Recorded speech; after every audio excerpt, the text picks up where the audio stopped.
Vivre caché chez des amis, tel est le prix à payer pour rester en vie. En ce lieu obscur, Adra apprend à apprivoiser sa peur et cette perpétuelle angoisse qui accompagne son quotidien souterrain. Cette peur qui lui révèle ses faiblesses, mais aussi sa force. Armée de courage et d'espoir, Adra continue à écrire, défiant l'obscurantisme et ses démons qui veulent instaurer leurs lois exterminatrices et transformer son pays en une terre sans mémoire, où hommes et femmes seraient soumis à une existence sans vie. Adra préfère ce cachot, d'où elle peut témoigner de ce que les femmes endurent en silence dans un quotidien humiliant. Le journal, parole libre, a surgi dans sa vie comme un souffle nouveau, la délivrance d'une pesante détresse, vivre dans une société féodale qui enfante des monstres, ceux-là même qui se veulent les sauveurs d'âmes égarées, qui se prétendent des adorateurs de Dieu, alors qu'ils sont coupables de s'aimer eux-mêmes, ayant rayé le mot « amour » de leur vocabulaire.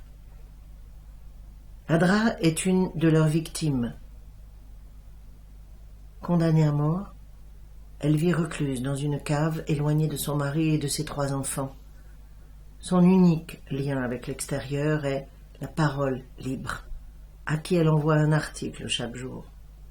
Il faut survivre, forcer l'esprit à rester éveillé, ne pas s'abandonner aux angoisses, se laisser aller au désespoir, car la cause est juste, écrit-elle.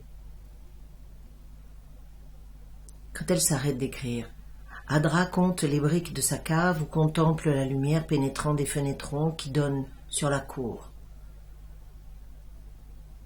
Jamais n'avait-elle autant observé et aimé la lumière du jour comme en ces heures sombres.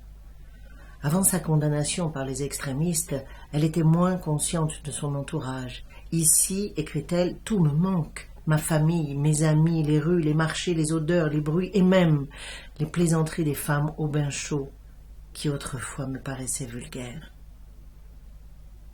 J'ai l'impression d'avoir regardé tant de choses sans les avoir réellement vues.